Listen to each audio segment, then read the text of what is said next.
नमस्कार बंधुरा এই মুহূর্তে বাংলা আবাস যোজনায় বিরাট খুশির খবর। পশ্চিমবঙ্গে আবারও শুরু হলো আবাস যোজনার কাজ। আপনি কি আবাস যোজনার সরকারি বাড়ি পেতে চাইছেন, আগে থেকেই নাম লিখিয়ে রেখেছেন কিংবা নতুন করে নাম লেখাতে চাইছেন, তাহলে আপনার জন্য খুবই খুশির খবর। পূর্বে দেয়া প্রতিশ্রুতি 11 লক্ষর বদলে 19 লক্ষ পাকা বাড়ির কাজ শুরু হয়েছে। এই মুহূর্তে আপনি নতুন করে নামও লেখাতে পারবেন। গরিব মানুষ যাদের মাথার উপরে পাকা ছাদ নেই এবং প্রাকৃতিক দুর্যোগে যাদের বাড়ি ভেঙে পড়েছে, তাদের সবাইকেই পাকা বাড়ি করে দেবার প্রতিশ্রুতি দিয়েছিল রাজ্য সরকার। তাই বাংলা আবাস যোজনায় নাম লেখানোর কাজ এখনো চলছে। চাইলে আপনি নতুন করে নামও লেখাতে পারেন। তো বাংলা আবাস যোজনায় নতুন কি আপডেট আছে, এখন কিভাবে আপনি নাম লেখাবেন এবং প্রথম কিস্তির টাকা কবে পাবেন, সমস্তটাই বিস্তারিতভাবে আপনাদের এই ভিডিওর মধ্যে জানাবো। তো তার জন্য অবশ্যই শুরু থেকে শেষ পর্যন্ত ভিডিওটি দেখতে হবে। সেই সঙ্গে চ্যানেলে যদি নতুন হন তাহলে অবশ্যই চ্যানেলটিকে সাবস্ক্রাইব করে পাশে থাকা বেল আইকন প্রেস করে নোটিফিকেশন অল করে রাখবেন। আর আগে থেকে যারা চ্যানেলটিকে সাবস্ক্রাইব করে রেখেছেন তাদেরকে অসংখ্য ধন্যবাদ। তো চলুন শুরু করা যাক। তো বন্ধুরা দেখুন, বলা হয়েছে অপেক্ষা শেষ, আগস্ট থেকেই জোর কদমে শুরু আবাস যোজনার কাজ। সুখবর দিল পশ্চিমবঙ্গ সরকার। লোকসভা ভোটের আগে থেকেই আবাস যোজনা নিয়ে কেন্দ্র ও রাজ্যের মধ্যে দ্বন্দ্ব চলছিল। তবে বিগত 4 জুন ব্যাপক হারে জয়লাভের পরেই আরো সক্রিয় হয়েছে পশ্চিমবঙ্গ সরকার। মুখ্যমন্ত্রী মমতা বন্দ্যোপাধ্যায় আগেই বলেছিলেন কেন্দ্র টাকা আটকে রেখেছে, প্রয়োজনে রাজ্য সরকার নিজের তহবিল থেকে ঘর তৈরির জন্য টাকা দেবে। এবার সেই সংক্রান্ত বড় আপডেট সামনে এলো। আবাস যোজনায় প্রায় 11 লক্ষ মানুষকে বাড়ি বানিয়ে দেওয়ার কথা আগেই ঘোষণা করা হয়েছিল। যদিও বিগত কয়েক মাসে এই প্রকল্পে বাড়ির জন্য আবেদনকারীর সংখ্যা আরো বেড়ে গিয়েছে।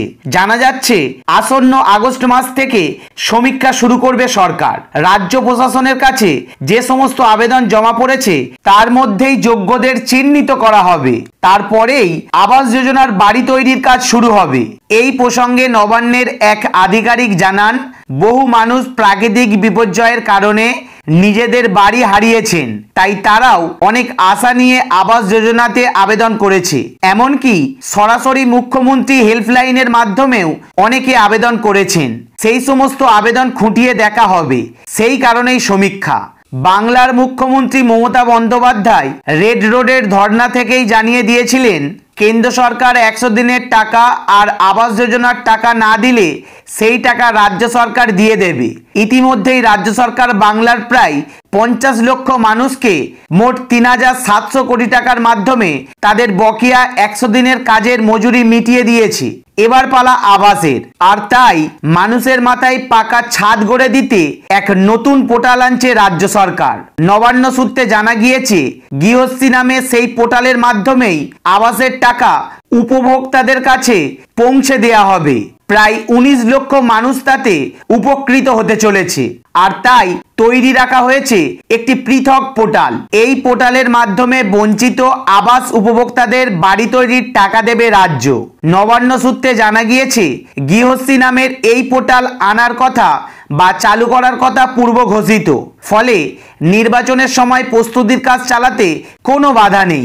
এখন পোর্টাল থেকে শুরু করে অন্যান্য প্রয়োজনীয় পরিকাঠামো তৈরির কাজ সেরে রাখা হচ্ছে।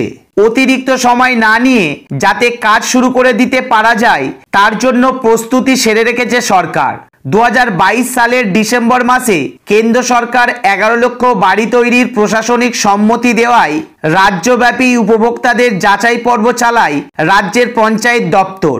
তখনই তৈরি হয় চূড়ান্ত তালিকা।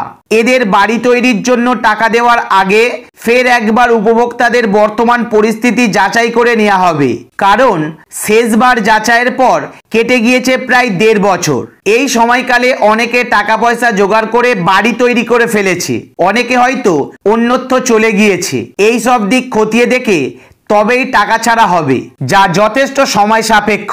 সেই কারণে ডিসেম্বর মাসে রাজ্য বাড়ি তৈরির প্রথম কিস্তির টাকা ছাড়বে বলে জানিয়েছে মমতা। একই সঙ্গে বাংলার বাড়ি ও আমার বাড়ি প্রকল্পের নাম থাকা উপভোক্তাদেরও এই তালিকায় জুড়ে দেওয়া হচ্ছে। বাড়ি পাবেন প্রাকৃতিক দুর্যোগে ক্ষতিগ্রস্তরাও।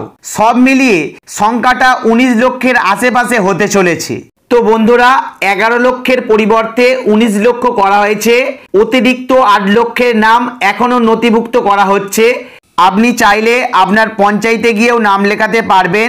তাছাড়া সরাসরি মুখ্যমন্ত্রী হেল্পলাইন নাম্বারে ফোন করেও আপনি আবেদন করতে পারবেন। তো বন্ধুরা, সমস্ত যাচাই পর্ব শেষ হলে ডিসেম্বরে প্রথম কিস্তি 60,000 টাকা আপনাদের ব্যাংক অ্যাকাউন্টে চলে আসবে।